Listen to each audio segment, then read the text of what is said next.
Hare Krishna. Dear devotees అందరికీ మన Bhagavad Gita session కి స్వాగతం అండి.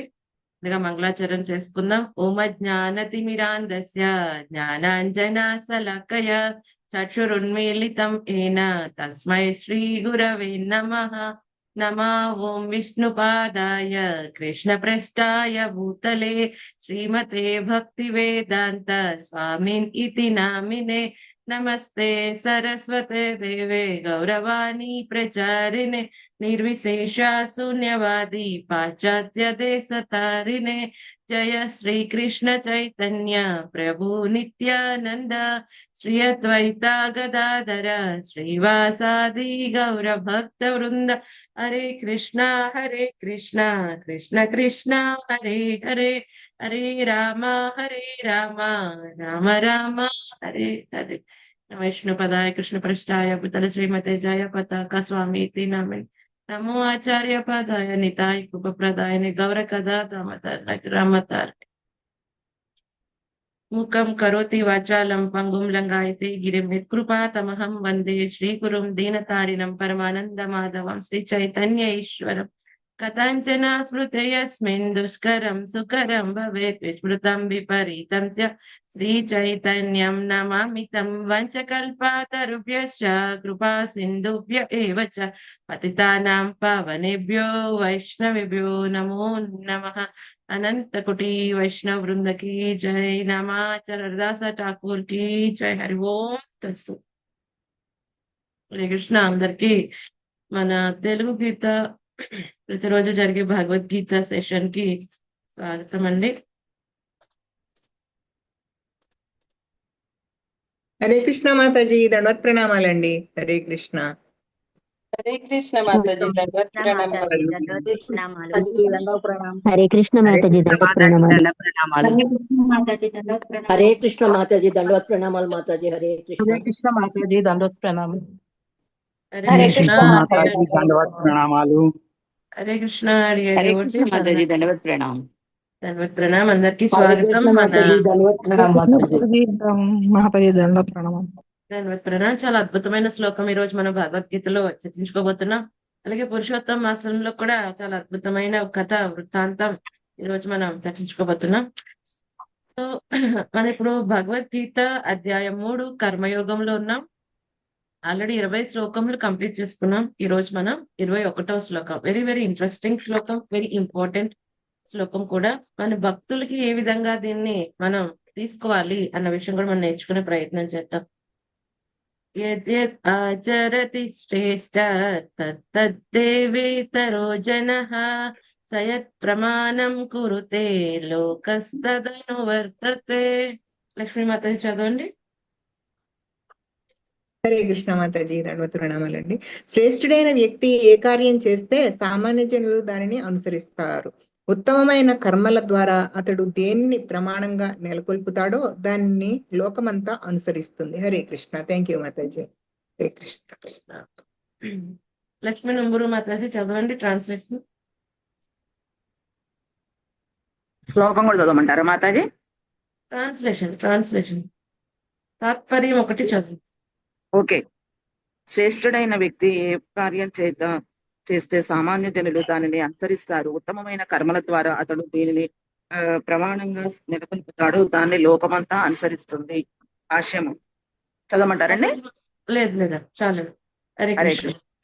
ఓకే, సో చాలా అద్భుతమైన శ్లోకం. ఏమంటున్నారు? యద్యత్ ఆచరతి శ్రేష్ఠ, ఎవరైతే ఉత్తమమైన వాళ్ళు ఏదైతే ఆచరిస్తారో కదండి, ఏమంటున్నారు? ఇతరులందరూ కూడా సయత్ ప్రమాణం కురుతే, అది ఒక ప్రమాణం కింద తీసుకుని మిగతా వాళ్ళందరూ కూడా లోకః, ప్రపంచం అంతా కూడా దాన్ని ఆచరిస్తారు కదండి. సో చాలా మంది అంటారు, మీ శ్రేష్ఠులం కాదు కదా, మాకు సంబంధం కాదు ఈ శ్లోకం అనుకుని పక్కన పెట్టేస్తారు. కానీ ఆచార్యులు చాలా అద్భుతంగా చెప్తారు ఎందుకు ప్రతి ఒక్కరూ పాటించాలి ఈ శ్లోకం అన్న విషయం మనం ఈరోజు చక్కగా చర్చించుకుందాం. సో ఇప్పుడు భగవద్గీత 3వ అధ్యాయంలో ఒక అద్భుతమైన సెషన్ నడుస్తుంది. ఏమిటది? నిష్కామ కర్మయోగం గురించి చెప్తున్నారు స్వామి. ఆ నిష్కామ కర్మయోగం చెప్తూ, ఓకే సరే, అయితే ఎవరైతే ఆత్మ సాక్షాత్కారం పొందారో వాళ్ళు ఎటువంటి కర్మలు చేయాల్సిన అవసరం లేదయా, కానీ వేరే వాళ్ళకి ఎగ్జాంపుల్ గా ఉండటం కోసం ఆచరించండి అని చెప్తారు. దానికోసం ఎగ్జాంపుల్ ఏం చెప్పారు నిన్నటి శ్లోకంలో అంటే, మన శుక్రవారం చర్చించుకున్నాం. ఏమిటి? జనక మహారాజు ఎగ్జాంపులే చెప్పారు. జనక మహారాజు ఒక మహాజనుడు. ఆయన నాది స్క్రీన్ కరెక్ట్ గానే ఉందండి, మీకు వినిపిస్తుంది కదా? బాగుంది మాతాజీ, బాగుందండి స్క్రీన్ వాయిస్ కూడా. బానే ఉంది. ఫ్లక్చుయేషన్స్ వస్తాయి. ఓకే. సో ఏమని చెప్తారు? జనక మహారాజు ఎవరు? ఆత్మానుభూతిలో పరిపూర్ణమైన స్థితిలో ఉన్నవాడు. అయినప్పటికీ కూడా దేనికోసం చేశాడు ఆయన? అందరికీ ఎగ్జాంపుల్, ఆదర్శప్రాయమైన రాజు ఏ విధంగా వ్యవహరించాలి దానికోసం తను చూపించడం అనేది జరిగింది. సో ఆ విధంగా నువ్వు, ఓ అర్జున, నాకు తెలుసు నువ్వు అడవికి వెళ్ళినా సరే నువ్వు పరిపూర్ణత్వ స్థితిలో ఉన్నావు, నువ్వు ఏ విధంగానో వేరేగా వ్యవహరించావు, చక్కగా ఉత్తమమైన వాళ్ళ ఉంటావు. కానీ నిన్ను చూసి ఫాలో అయిపోయి, ఓకే అర్జునుడు ఈ విధంగా అడవికి వెళ్ళి ఉంటాను అంటున్నాడు సరే అని చెప్పి, ఎవరైతే ఇంకా గుణాతీతమైన స్థితికి రాలేదు, ఇంకా రజోగుణంతోనే బతిపడుతున్నారు, అటువంటి వాళ్ళు నిన్ను ఫాలో అయ్యారనుకో, అడవికి వెళ్తారు, ఎవరైనా భిక్షాటన అడిగిన వెంటనే ఇవ్వకపోతే ఏం చేస్తారు? వెంటనే కత్తి తీస్తారు. ఎందుకంటే అలవాటు ఉంది, ఇంకా క్షత్రియ లక్షణానికి పూర్తిగా పోలేదు, రజోగుణం పూర్తిగా బయటికి రాలేదు. సో అందుకనే నిన్ను చూసి వేరే వాళ్ళు ఇప్పుడు ఏమవుతారు? నువ్వు చేసిన దాన్ని ఇంప్లిమెంట్ చేసేద్దాం అనుకుంటారు, కానీ వాళ్ళకి ఆ స్థితి లేకపోతే ప్రాబ్లం అయ్యే అవకాశం ఉంది. అయినా అర్జున, నాకు తెలుసు నీ గురించి, నువ్వు ఎంత అద్భుతమైన స్థితిలో ఉన్నావు. కానీ ఈ విధంగా అయితే జనక మహారాజు ఆచరించి ఉన్నారు వేరే వాళ్ళకి ఆదర్శప్రాయంగా ఉండడానికి, అదే విధంగా నువ్వేం చెయ్యి? నీ విద్యుత్ ధర్మం చెయ్యి, అది కూడా ఫలాపేక్ష రహితంగా చెయ్యి, భగవంతుని ప్రీత్యర్థం చెయ్యి. ఆ విధంగా నువ్వు కర్మ చేస్తున్నప్పటికీ కూడా చెయ్యని వాడవుతావు, ఏ విధంగా బంధనాల్లో పెట్టబడవు. సో అన్న అద్భుతమైన విషయాన్ని స్వామి ఇక్కడ చెప్తున్నారు. ఇక్కడ ఫస్ట్ జనక మహారాజ్ ఎగ్జాంపుల్ చెప్పారు. చెప్పిన తర్వాత దాని కంటిన్యూషన్ గా ఇప్పుడు ఎవరైతే గొప్ప గొప్ప వాళ్ళు చేస్తారో దాన్ని ఆచరిస్తారని చెప్పి, సో తర్వాత మనం చూస్తాం 22 నుంచి 24 శ్లోకాల్లో స్వయంగా తన ఓన్ ఎగ్జాంపుల్ చెప్తారు కృష్ణుడు. జనకుడు అలాగే నువ్వే కాదు, నేను కూడా చేయాల్సిన పని ఏమీ లేకపోయినా నేను ఎందుకంత నా విద్యుత్ ధర్మాలు చేస్తున్నాను, నన్ను చూసి వేరే వాళ్ళు తప్పుగా ఫాలో అవ్వకుండా ఉండటం కోసం నేను చేయాల్సింది ఏది లేకపోయినా, నేను పొందాల్సింది ఏది లేకపోయినప్పటికీ కూడా నా విద్యుత్ ధర్మాలని అది రాజు కింద నేను ఎలా చేయాలని చేస్తున్నానయ్యా అని చెప్తారు కదండి. సో ఈ థీమ్ కంటిన్యూ అవుతుంది మనకి 20 నుంచి 24 శ్లోకముల వరకు కూడా. సో ఏదైతే స్వామి చెప్తున్నారు ఎగ్జాంపుల్ కింద ఉండాలి. సో ఎవరెవరండి ఉత్తమమైన శ్రేష్టమైన వారు అంటే, ప్రతి ఒక్కరూ వాళ్ళకి రెస్పాన్సిబిలిటీ ఉంటుంది.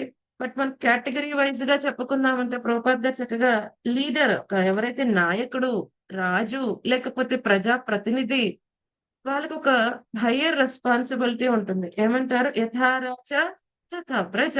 సో ఇప్పుడు రాజు అన్న వ్యక్తి భగవంతుని యొక్క ప్రతినిధిలాగా జీవించాలి. ఇదివరకు రోజుల్లో రాజు అంటే వాళ్ళు ఎలా ఉన్నారు? రాజర్షులు కదండి. బయటకి రాజులాగా వాళ్ళు ఎన్నో కర్మములు, యాక్టివిటీస్ అన్ని చేస్తున్నప్పటికీ, ఎంతో విలాసమైన మధ్యలో కూర్చున్నప్పటికీ కూడా లోపల వాళ్ళ చైతన్యం అంతా కూడా చాలా పరిపూర్ణంగా ఉండేది, పవిత్రంగా ఉండేది.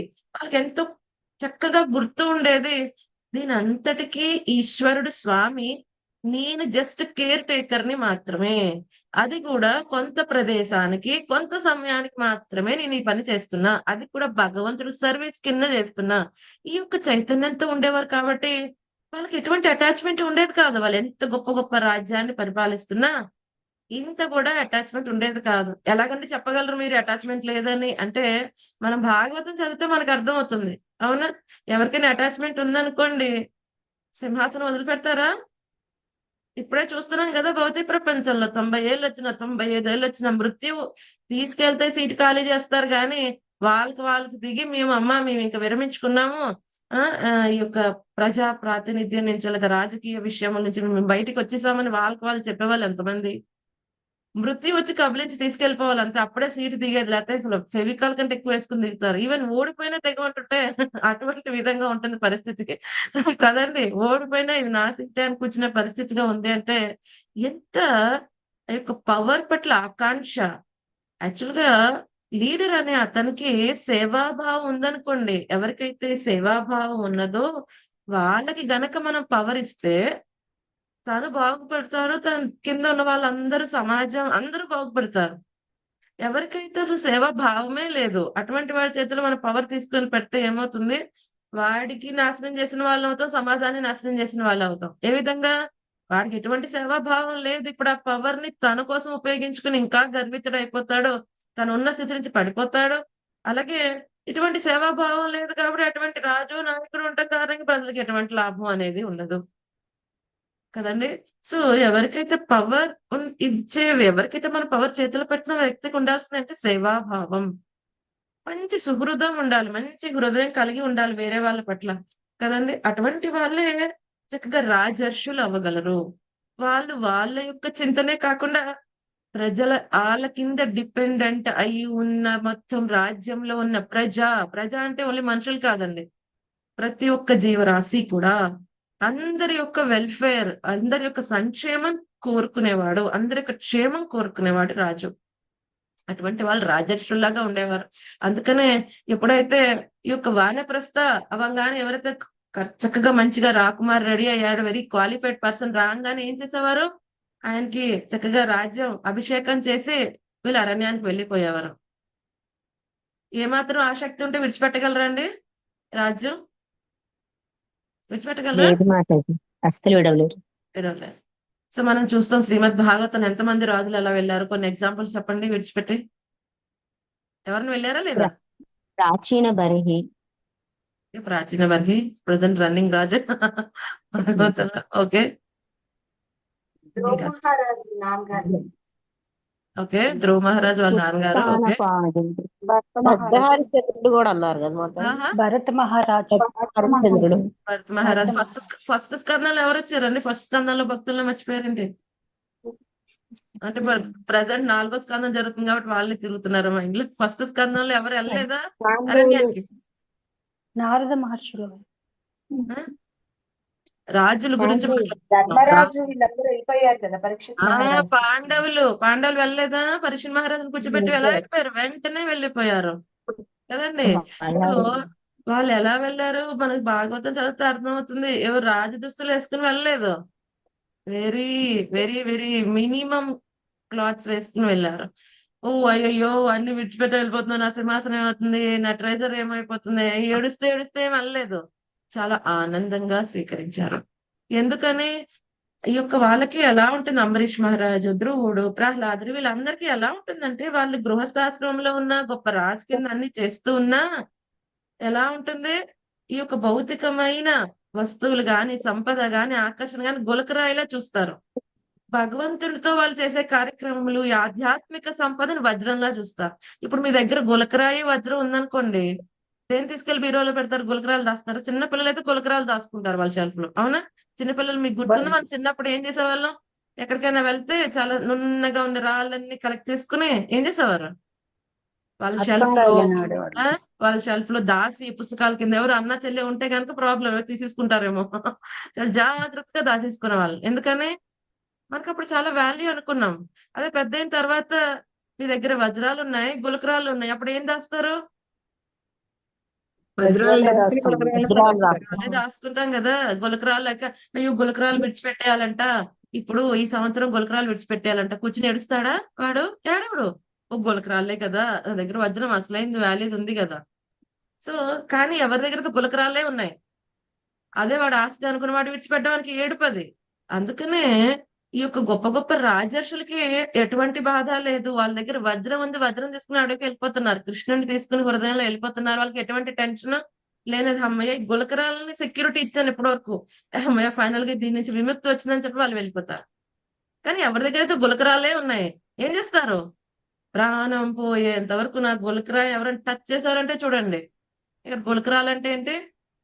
మన ఇల్లు, మన కుర్చీ, మన ఏమంటారు టేబుల్, నా ఫోన్, ప్రతిదీ నా నా నా నా ఎవరు టచ్ చేయడానికి వీల్లేదు. ఏమంటారు, నేను ఇప్పుడు రిటైర్ అయిపోయినాయి, బట్ నా ఆహా ఏమంటారు, నా అడ్డా జరుగుతున్నంత సేపు కూడా నాదే హవా అంతా నడుస్తూ ఉండాలి, ఎవరు ముట్టుకోవడానికి కూడా లేదు, నా పర్మిషన్ తీసుకోకుండా ఇక్కడ వస్తే అక్కడ పెట్టడానికి కూడా లేదంటారు కొంతమంది ఇళ్ళలు కదండి. సో ఎందుకని వాళ్ళ దగ్గర ఉన్నాయి గులకరాలు, టెన్షన్, నాకు గులకరాయి పోయిందంటే వాళ్ళు పరుగు పోతుందేమో, ప్రెస్టేజ్ పోతుందేమో అని. కానీ వాళ్ళ దగ్గర వజ్రం ఉందనుకోండి, గులకరాల గురించి టెన్షన్ ఉండదు. అప్పట్లో ఈ రాజర్షులకి భగవంతుని సేవ, భగవంతుని పట్ల ప్రేమ చాలా విలువ తెలుసు వాళ్ళకి. సో అంతర్గతంగా వాళ్ళు ఋషుల్లాగా ఉండేవారు. భౌతిక విషయముల పట్ల వైరాగ్యం, భగవంతుడి పట్ల సంపూర్ణ ఆసక్తి ఉండేది కదండి. అందుకని వాళ్ళ వ్యవహారం అంత అద్భుతంగా ఉండేది. ఎప్పుడైతే ఒకేసారి అయితే వాళ్ళు వెయిట్ చేస్తూ ఉండేవారు. వానప్రస్థం వస్తుందా? క్వాలిఫైడ్ పర్సన్ వచ్చాడా? రాజాధికారి సరే అయితే అమ్మయ్య! ఫైనల్ గా ఇప్పుడు 100% ఈయన కృష్ణుడి మీద ధ్యానం పెట్టొచ్చు. కానీ ఇప్పుడు అది లోపించింది కదా! లోపల ఎటువంటి పరిశుభ్రం లేకుండా ఓన్లీ ఎక్స్టర్నల్ ఫెసిలిటీస్ పవర్ కోసం తాపత్రయపడేటప్పుడు 90 ఏళ్ళు వచ్చినా మీరు దిగవండి, మేము దిగవండి, మేము దిగవండి. అయ్యో! ఇంకా మేము సేవ చేయాలనుకోవట్లేదా? ఆ సేవ చేయాలి, చేయలేకపోయాం అనట్లేదు. అయ్యో! నా పవర్ అప్పుడే తీసేసుకుంటారు. నేను ఒప్పుకోను. ఇది ప్రాబ్లమ్. అందుకనే లీడర్ అనేవాడు ఎలా ఉండాలని చెప్తున్నారు ఇక్కడ ప్రభుపాద గారు. చక్కగా వాడు ఏదైతే పాటిస్తున్నాడో అది సమాజానికి మంచిదై ఉండాలి.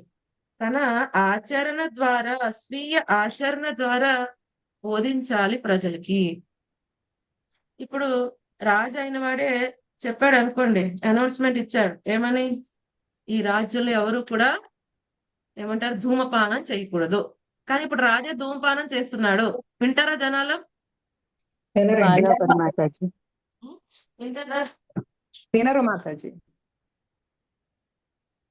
వినరు. అవునా కదా? సో ఏమంటారు? రాజు చేయొచ్చు అంట, మనం చేయకూడదంట. ఉం? అందుకనే కదా ఇప్పుడు దుర్యోధన్ లాంటి వాడు తల్లి లాంటి ద్రౌపదిని వదినగా తల్లి లాంటి ఆవిడ ఆ విధంగా చేస్తే రాజే అలా ఉంటే ఇప్పుడు దుర్యోధను ఇంకా పాలించారనుకోండి, ఏమవుతుంది పరిపాలన? అందరు కూడా ఇంకొక చిన్న చిన్న దుర్యోధను లాగా తయారైపోతాం. అవునా? అందుకనే దుర్మార్గుడైన రాజు ఉంటే మొత్తం అందరికీ ప్రమాదం. ప్రజల్లో ఎవడైనా ఒకడు దుర్మార్గుడు ఉంటే కొంత ఏరియా వరకు నాశనమేమో కానీ రాజే దుర్మార్గుడు అంటే ఇక మొత్తం నెక్స్ట్ తరం అంతా నాశనం అయిపోతుంది చాలా ఈజీగా. అందుకని ఎన్నుకునేటప్పుడు చాలా జాగ్రత్తగా ఉండాలి. అలాగే ఎన్నుకున్న తర్వాత ఎవరైతే ఆ నాయకుడి యొక్క రెస్పాన్సిబిలిటీ అంటే, ఓ నాకు అధికారం వచ్చింది నేనేం చేస్తున్నా పర్వాలేదు అడిగేవాళ్ళు లేరని కాకుండా వాళ్ళు ఏం చేయాలి? రెస్పాన్సిబుల్ గా తీసుకుని భగవంతుని యొక్క ప్రాతినిధ్యం చేస్తున్నా నేను, ఇదంతా రెస్పాన్సిబిలిటీ నాది అని చెప్పి వాళ్ళు చేయాల్సి ఉంటుంది కదండి. సో ఇంకోటి ఏమని చెప్పారు? నెక్స్ట్ రెస్పాన్సిబిలిటీ ఎవరిది? తల్లిదండ్రులు. సో ఇప్పుడు తల్లిదండ్రుల రెస్పాన్సిబిలిటీ ఏంటి? ఎవరైతే వాళ్ళ పిల్లలు ఉన్నారో వాళ్ళని ఏమంటారు? శ్రీమద్ భాగవతం ఎంతమంది సంతానాన్నైనా తీసుకోండి తప్పలేదు. కానీ ఏంటి? మీ సంతానం మళ్ళీ ఎంత ఉత్తమంగా ఉండాలంటే ఒక వైష్ణవుడు అవ్వాలి. మళ్ళీ వాళ్ళు ఒక తల్లి గర్భంలో పెట్టబడకుండా ఉండేటట్టుగా మీరు ట్రైనింగ్ ఇవ్వగలిగితే ఎంతమంది సంతానాన్నైనా తీసుకోండి, ఏం పర్వాలేదు కదండి. అది రెస్పాన్సిబిలిటీ. తల్లిదండ్రుల ఆచరణ ఎలా ఉండాలి? అప్పుడు పిల్లలు పాటించేలాగా ఉండాలి. మనకు మహారాజాకి ఒక ఎగ్జాంపుల్ చెప్తున్నారు. తల్లిదండ్రులే పాటించకపోతే పిల్లలు ఎలా పాటిస్తారు? ఇప్పుడు ఆ పర్సన్ చక్కగా ఏదో సిక్ లీవ్ తీసుకున్నాడు. సిక్కు కాదు ఏమీ కాదు, ఆరోగ్యం బాగుంది కానీ సిక్ లీవ్ అని తీసుకున్నాడు. సో ఇప్పుడు ఎవరో ఫోన్ చేశారు అనుకోండి, మా నాన్నగారికి చాలా జ్వరంగా ఉంది అని చెప్పు, పెట్టేసే ఫోను. ఇప్పుడు పిల్లలు ఏం నేర్చుకుంటారు? అబద్ధాలు ఆడరు. అబద్ధాలే నేర్చుకుంటారు. ఓ ఇలా చెప్పొచ్చు అనమాట. రేపొద్దున ఏం చేస్తాడు? వీళ్ళ నాన్నగారు ఫోన్ చేసినప్పుడు కూడా నాన్న కడుపు నొప్పి అందుకనే ఫోన్ చేయలేదు. ఎందుకంటే చిన్నప్పుడు నువ్వే నేర్పవు కదా అబద్ధం ఎలా చెప్పాలి, సునాయాసంగా నేర్పిస్తావు కదండి. అయ్యో మా అబ్బాయి నాతో అబద్ధం ఆడుతున్నాడని మరి నేర్పింది ఎవరండి చిన్నప్పుడు? మీరే కదండి. ఎలా నేర్పారు? ఆ కదండి. సో ఏదైతే మనం ఇప్పుడు చేస్తున్నా చూసి నేర్చుకుంటారు, ఇమిటేట్ చేస్తారు చాలా ఈజీగా. మనం చెప్పింది వినరండి, మనం చేసింది చూసి ఇమిటేట్ చేస్తారు పిల్లలు. ఉం? ఒక కార్టూన్ వచ్చింది, మీరు గుర్తుండి ఉంటే ఐ థింక్ 2-3 ఇయర్స్ బ్యాక్ ఒక కార్టూన్ వచ్చింది. ఒక లేడీ అడుగుతుంది అనమాట. ఒక లేడీ వాళ్ళ అమ్మాయితో వస్తుంది, ఇంకొక స్త్రీ కూడా వాళ్ళ అమ్మాయితో వస్తుంది. ఆ ఈవిడ అడుగుతుంది, ఓ మీరు చదువుతున్నారు పుస్తకం, అలాగే మీ అమ్మాయి కూడా చదువుకుంటుంది. చూడండి మా అమ్మాయి ఎప్పుడు కూడా ఫోన్ చూస్తుంది, ఏం చేయమంటారు? ఏం చేశారు మీరు అంటే, ఇప్పుడు ఈ స్త్రీ ఏం చెప్తుంది? ఏమి లేదండి, నేను ఫోన్ చూడటం మానేశాను, నేను పుస్తకం పట్టుకున్నాను, అప్పుడు మా అమ్మాయి కూడా పుస్తకం చదువుతుంది. మీరు కూడా ఫోన్ మానేస్తే ఆటోమేటిక్ గా మీ చేతిలోంచి మీ అమ్మాయి చేతిలోంచి కూడా ఫోన్ వెళ్ళిపోతుంది కదండి. సో వాళ్ళు ఏం చేస్తారు? మనం చెప్పింది వినరు. మనం ఏదైతే చేస్తారో చూసి వెంటనే ఇమిటేట్ చేసే ప్రయత్నం చేస్తారు. సో మనమే ఒక తండ్రి ఏ సిగరెట్ తీసుకుంటాడు అనుకోండి, ఇప్పుడు వాళ్ళ అబ్బాయికి చెప్పాడు, కొంచెం వయసుకు వచ్చిన అబ్బాయికి, ఏరా సిగరెట్ తాగొద్దు, మత్తు పదార్థాలు తీసుకోవద్దు.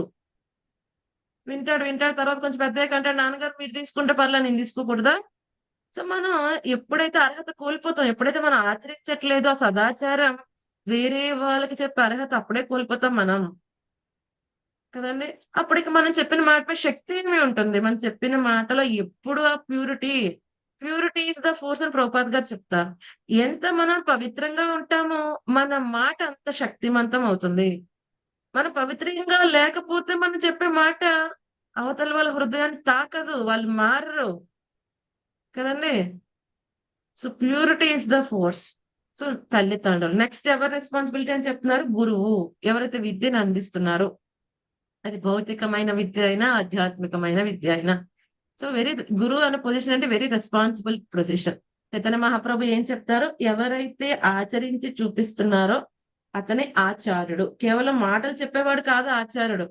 ఓ నేనేం చేయక్కర్లేదయ్యా, నేను ఆల్రెడీ ఆచార్యుని అయిపోయాను, నువ్వు చెయ్యి, అలాంటి వాడు నిజమైన ఆచార్యుడు కాదు.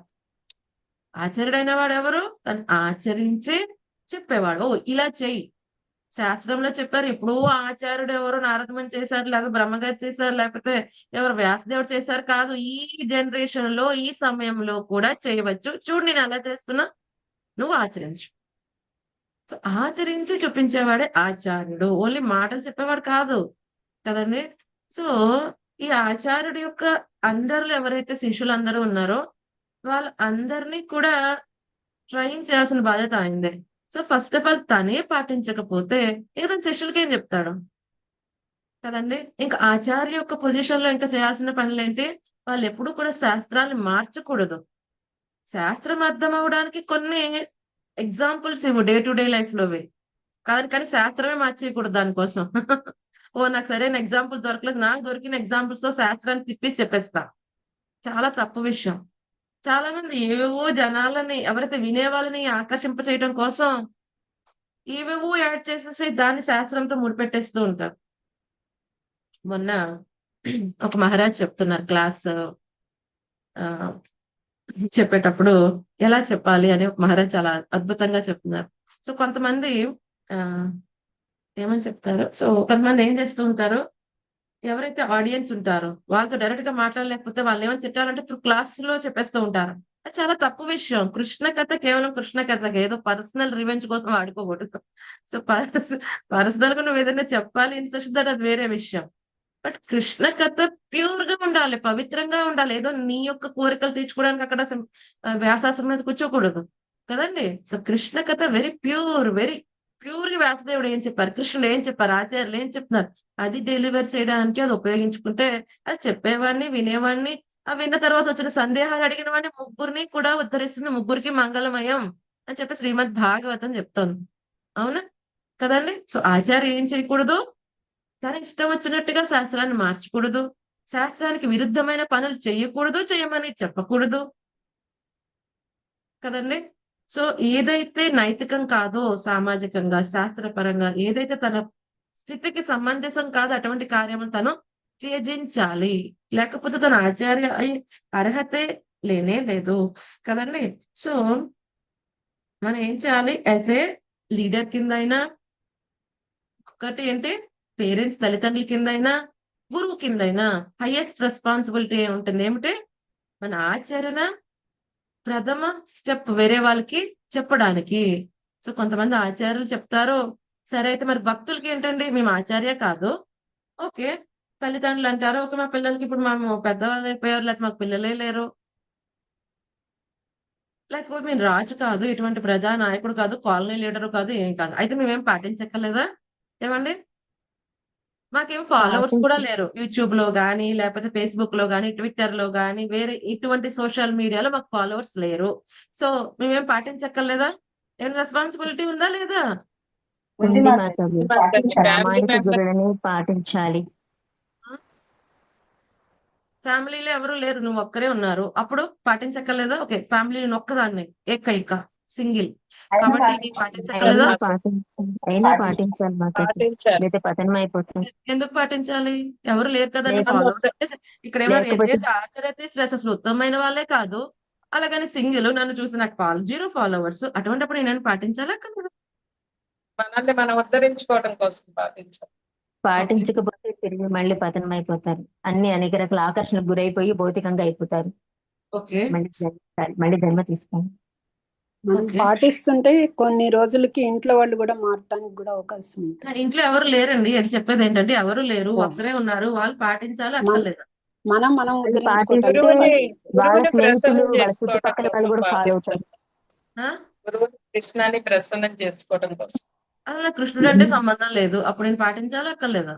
పాటించాలి మాతాజీ. మనం సంసార చక్రంలో మళ్ళీ పుట్టకూడదు కదా. మనం భౌతికంగా ఇది లేకోకుండా సంసార ఆధ్యాత్మికంగా చక్రం గురించి నాకు బాధ లేదు, పాటించాలా అక్కర్లేదా? వాళ్ళు పాటిస్తే పాటించాలి వాళ్ళ మాతాజీ. స్నేహితులు కూడా పాటించాలి పాటిస్తారు మాతాజీ. మాతాజీ, మనం ప్రహ్లాదులాగా. ఉద్ధరించుకోవటానికి పాటించాలి. మన పాటించాలి. విద్యుత్ ధర్మం. ఓకే, నా ఉద్ధరణ గురించి నాకు బాధ లేదు, పాటించాలా అక్కర్లేదా? పాటించాలి మాతాజీ. అది పాటించాలి మన మాతాజీ. ఇంట్లో ఉంటేనే పాటించాలి మాతాజీ. మనం ఎందుకు తింటున్నాము మాతాజీ పాటించాలి? వాళ్ళని కృతజ్ఞతగా చూసి కృతజ్ఞతగా వాళ్ళని చూసి తింటున్నాము. Man is a social animal. ఎక్కడ ఉంటున్నాడు? సమాజంలో ఉంటున్నాడు. ఎవరు 0 ఫాలోవర్స్ అండి? ఒక్కనే ఉన్నాడంటే కుదరదు. ఏం చేస్తున్నావు నువ్వు? అడవిలోకి వెళ్ళి ఉండట్లేదు, అడవిలోకి వెళ్ళి ఎలాగైతే ఉండు, సంబంధం లేదు. కానీ నువ్వు సమాజంలో తిరుగుతూ ఉన్నావు. నీకు 0 ఫాలోవర్స్ అవ్వని, కానీ నీకెవ్వరు లేరు అనుకో, ఓకే. కానీ నువ్వు సమాజంలో తిరుగుతున్నప్పుడు ఎన్నో కళ్ళు నిన్ను చూస్తున్నాయి, ఎంతో ఫ్యూచర్ జనరేషన్ నిన్ను చూస్తోంది. ఓ, నాకు ఎవరు ఫాలోవర్స్ లేరండి, నాకు అమ్మాయి లేదు, అబ్బాయి లేడు, ఒక ఫ్యామిలీయే లేదు, కాబట్టి నేను సింగిల్ కదా, నాకు మీరు అందరు చెప్తున్నట్టు ఫ్యూచర్ లైఫ్ గురించి టెన్షన్ లేదు, ఏదో భగవంతునో గురువునో సంతోషం టెన్షనే లేదు, కాబట్టి నేను ఎలా పడితే అలా వస్త్రధారణ వేసుకుని వెళ్ళిపోతే అవుతుందా? కుదరదు. ఎలా పడితే అలా వస్త్రధారణ కావాలంటే ఇలా అడవిలో బతుకు. కానీ నీవు సమాజంలో ఉంటున్నప్పుడు ఎలా ఉండాలి? సమాజాన్ని భ్రష్టు పట్టించే విధంగా ఉండకూడదు. ఎందుకని ఇప్పుడు మనం ఒక ఎగ్జాంపులే చూసాం శ్రీమద్ భాగవతంలో. అజామిలుడు ఒక వేశ్య యొక్క సాంగత్యం ఒక శూద్రుడితో కలిపి చూసినప్పుడు పాడైపోయాడు. ఏమంటే వేశ్య యొక్క ప్రవర్తన అలాగే ఉంటుంది, కానీ అది ఎప్పుడు కూడా గది లోపల ఉంటుంది. కానీ అప్పుడు ఏం జరిగింది? అజామిలుడు దాన్ని బహిరంగంగా చూశాడు. ఇప్పుడు వేష అనుకోవచ్చు, నాకెవరు ఫాలోవర్స్ ఉంటారు?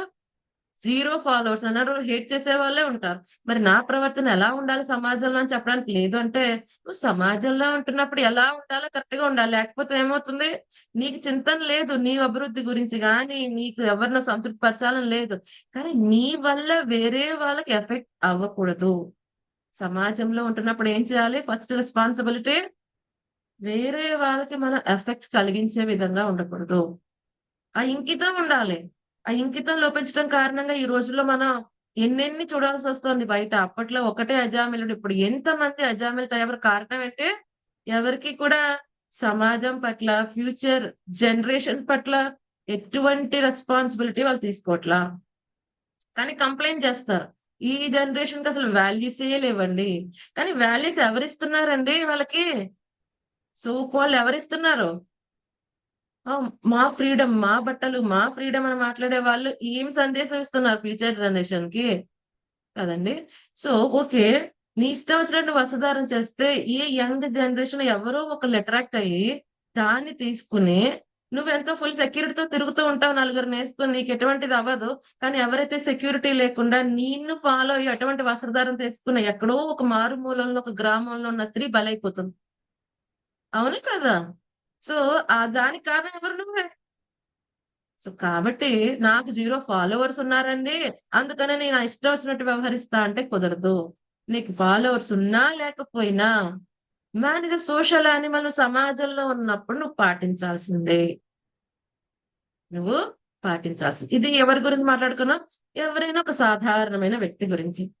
సో ఇప్పుడు మనం ఎన్ని కేటగిరీస్ మాట్లాడుకున్నాం? లీడర్ గురించి మాట్లాడుకున్నాం, పేరెంట్స్ గురించి మాట్లాడుకున్నాం, గురువు భౌతికమైన విద్య ఇచ్చే గురువు అయినా ఆధ్యాత్మికమైన విద్య ఇచ్చే గురువు గురించి మాట్లాడుకున్నాం, నెక్స్ట్ ఒక సాధారణమైన వ్యక్తి గురించి మాట్లాడుకున్నాం. సో ఇప్పుడు నెక్స్ట్ లాస్ట్ కేటగిరీ ఎవరు? భక్తుడు. సో ఇది భక్తుడికి ఎలా రిప్రజెంట్ అవుతుంది? ఓకే, నేను లీడర్ కాదండి, భక్తుల్లో జస్ట్ ఒక నార్మల్ సాధారణంగా అప్పుడే జపం చేస్తున్న భక్తుడిని. సో భక్తుడికి ఎలా ఉంటుంది ఇది అంటే, ఆచార్యులు చక్కగా చెప్తారు, ప్రచారం అనేది నోరిప్పి చేసేది ప్రచారం ఓన్లీ 10%. 90% ప్రచారం మన యొక్క బిహేవియరే చేస్తుంది. అవసరమైతే ఆ 10% నోరిప్పి ప్రచారం చేయంటారు. మనం అనుకుంటాము నోరిప్పి చెప్పిందే ప్రచారం అని అనుకుంటాం. 90% ప్రచారం ఎలా అవుతుందండి? మన వేషభూషణ, మన ప్రవర్తన, వేరే వాళ్ళతో మన ప్రవర్తన, ఎలా డీల్ చేస్తున్నాం సిచ్యుయేషన్స్ ని. ఏమన్నా మనం అనుకుంటాము, ప్రతి ఒక్కరు చూస్తూ ఉంటారు మనని, ప్రతి ఒక్కరు అబ్జర్వ్ చేస్తారు. చేస్తారా చేయరా ఏమండి? ప్రతి ఒక్కరూ అబ్జర్వ్ చేస్తారు.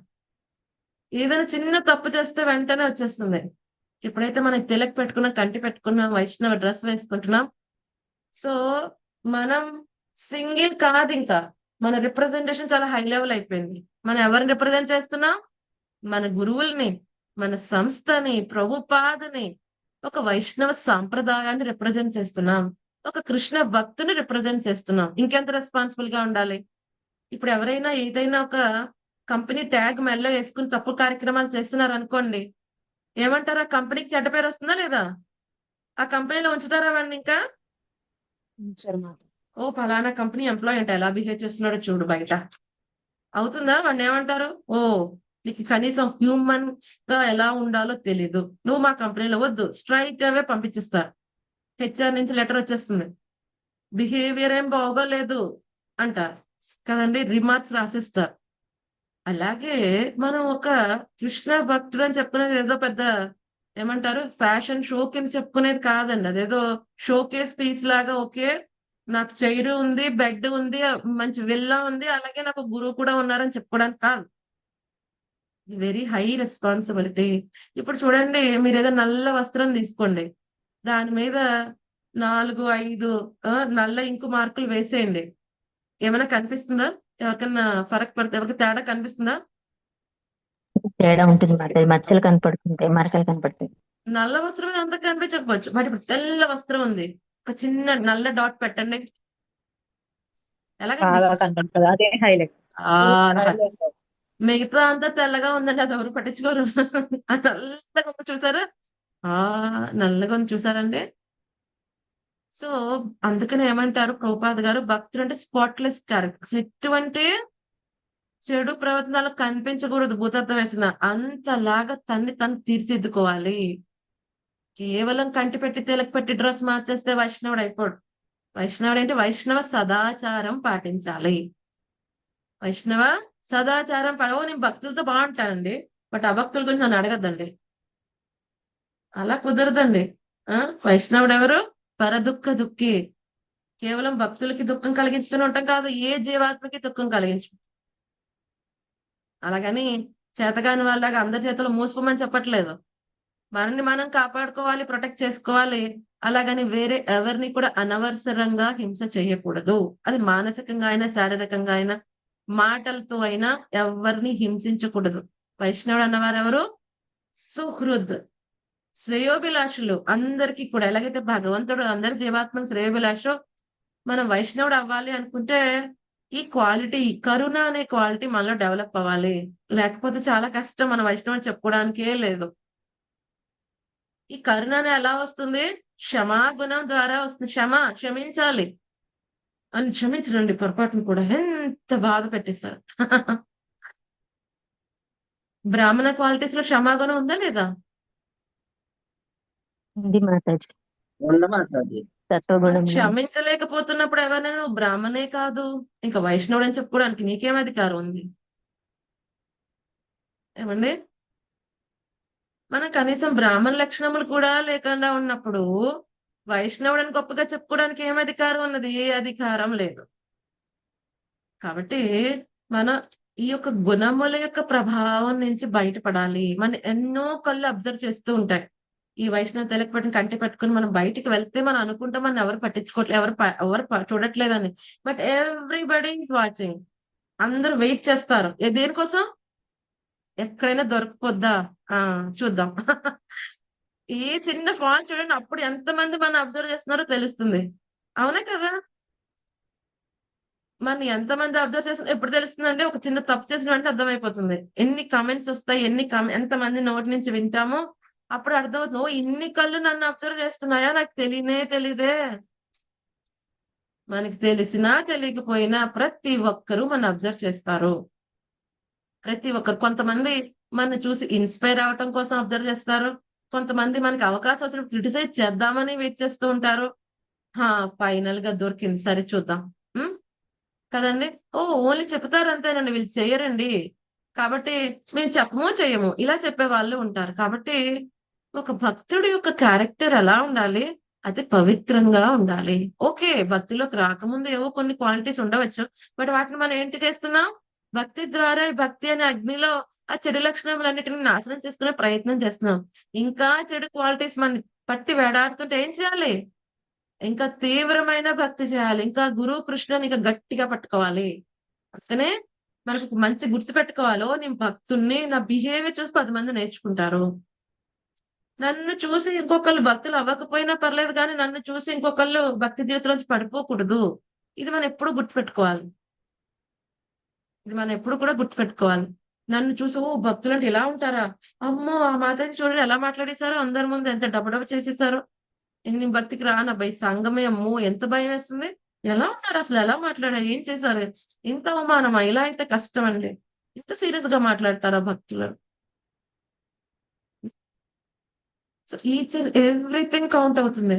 ఈచ్ అండ్ ఎవ్రీథింగ్ మనం ఎలా మాట్లాడుతున్నాం, ఎలా వ్యవహార శైలి ఎలా ఉంది కదండి. సో మనం ఇంకొకరిని భక్తిలోకి తీసుకురావాలి అంటే 90% మన బిహేవియరే వాళ్ళని మారుస్తుంది. 10% మనం నోరిప్పి చెప్తున్నాం అంతే కదండి. సో మన బిహేవియర్ చాలా వరస్ట్ గా ఉండి, వాళ్ళు ఎందుకండి నేను 20 ఏళ్ళు బట్టి చేస్తున్నా సరే మా ఇంట్లో ఎవరు మారట్లేదండి. మీరు వాళ్ళందరికీ భయం కలిగించారు భక్తి అంటే ఇలా ఉంటుంది అని కదండి. సో మనం అది గుర్తుపెట్టుకోవాలి. అఫ్ కోర్స్ మనం ఎంతో శుద్ధంగా ప్రయత్నిస్తున్నా సరే కొంతమందికి రాకపోవచ్చు, అది వేరే విషయం. కానీ మనం చెక్ చేసుకోవాలి, నా ప్రవర్తనలో ఏదైనా లోపం ఉందా? ఆ తర్వాత ఓకే, వాళ్ళ ఇష్టం. మన ప్రవర్తన ఎవ్రీ టైం చెక్ చేసుకుంటూ మనం ఉండాలి. ఎందుకంటే కొంతమంది ఉంటారు, మనం ఎంత నల్ల డాట్ లేని తెల్ల క్లాత్ ఇచ్చినా వాళ్ళు ఏదో ఒక వంక చెప్తారు. అటువంటి వాళ్ళ గురించి మనం మాట్లాడట్లేదు. కానీ మనం ఏం చేయాలి? మనలో ఉన్న సద్గుణమైన క్వాలిటీస్ ని, సదాచారాన్ని మనం పెంపొందించుకుంటూ వేరే వాళ్ళని భక్తిలోకి తీసుకుని వచ్చే విధంగా మనం ఉంచితే చాలా చాలా అద్భుతమైన సర్వీస్ మన గురువులకు గాని, మన ప్రభుపాదకి గాని, మన సంస్థకు గాని మనం ఇచ్చేది అదే కదండి. సో ఇక్కడ అదే చెప్పారు చక్కగా. దేశమనడి రాజు, జన్మనొసగిన తండ్రి, పాఠశాల యందు విద్య నేర్పుడు ఉపాధ్యాయుడు, జనసామాన్యమునకు నాయకులు వంటి వారు. నీతి మరియు తత్వ సూత్రములకు సంబంధించిన ప్రామాణిక గ్రంథములందు వారు నిపుణులై ఉండవలెను. మనకి ఏం చేయాలో ఏం చేయకూడదు శాస్త్రం చదివితే కదా తెలుస్తుంది. తెలిస్తే కదా ఆచరించగలం. ఆచరిస్తే కదా వేరే వాళ్ళని ఇన్స్పైర్ చేయగలం. సో కాబట్టి ఇదేదో రాజులకి సంబంధించిన శ్లోకం అండి, లేకపోతే ఏదో ఎవరికి అర్జునుడి కోసం చెప్పారండి, మాకు కాదండి. లేకపోతే ఏదో స్పిరిచువల్ మాస్టర్ ఆచార్యుడి కండి, మాకు కాదని అంటానికి లేదు. ప్రతి ఒక్కరూ ఎవరైతే భక్తుడు అవ్వాలి అనుకుంటున్నారో, ఎవరైతే వైష్ణవుడు అవ్వాలి అనుకుంటున్నారో, ఎవరైతే ఒక మనిషి కింద బతకాలి అనుకున్న ప్రతి ఒక్కరూ పాటించాల్సిందే. మేము మనిషి కిందే బతకాలనుకోవట్లేదండి, ఎలాగైనా బతికేస్తాము అని అనుకుంటే పాటించిన అవసరం లేదు. కానీ మినిమం ఒక మనిషి కింద ఉండాలి, ఒక భక్తుడు అవ్వాలి, గొప్ప వైష్ణవుడి కింద తీర్చిదిద్దుకోవాలి వాళ్ళ జీవితాన్ని అనుకున్న ప్రతి ఒక్కరు దీన్ని చక్కగా పాటించాలి. సో ఇంతటితో మనం భగవద్గీత సెషన్ కంప్లీట్ చేద్దాం. ఏమైనా సందేహాలు ఉన్నాయా డివోటీస్ ఈ రోజు మనం చర్చించుకున్న దాంట్లో? హరే కృష్ణ మాతాజీ, బాగా ఇన్స్పైర్ చేశారు మాతాజీ. మనం ఎటువంటి మిస్టేక్స్ చేయకుండా భక్తిలో పురోగమిస్తే మనల్ని చూసి మన వాళ్ళ చుట్టుపక్కల అందరూ కూడా ఫాలో అవుతారు అనేది చాలా అద్భుతంగా ఉంది మాతాజీ. Thank you Mataji. ప్రభుపాదుల వారు ఇచ్చిన ఈ సంస్థని మనం నిలబెట్టే ప్రయత్నం చేయాలి కానీ ఎవరి చేత అబాస్పాలుగా కాకూడదని అర్థమైంది మాతాజీ. Thank you Mataji. హరే కృష్ణ. అందుకే మన పెద్దలు ఏం చెప్తారు, ఈ వంశ ప్రతిష్ట పడగొట్టకొద్దురా, నిలబెట్టపోయినా ఇంకా పెంచకపోయినా పర్వాలేదు, ఉన్నదాన్ని నుంచు. మన వాళ్ళు అదే కదా చెప్తారు. ఆస్తి పరపతి గౌరవం పెంచకపోయినా పర్లేదు, తగ్గించద్దు నాయన దండం పెడతారు మనకి కదండి. ఎందుకని? సో వాల్యూస్ తోనే మనం ఇవన్నీ నిలబెట్టుకోగలం, కానీ వితౌట్ వాల్యూస్ నథింగ్ కదండి. ఓకే, జై. మనం ఇక్కడతో భగవద్గీత కంప్లీట్ చేద్దాం, తర్వాత శ్రీమద్ భాగవతం చర్చించుకుందాం. గ్రంథరాజ్ శ్రీమద్ భగవద్గీతకి జై, శ్రీల ప్రభుపాదకి జై, గురు మహారాజ్ కి జై, గౌర్ ప్రేమానందే. హరి హరి బోల్.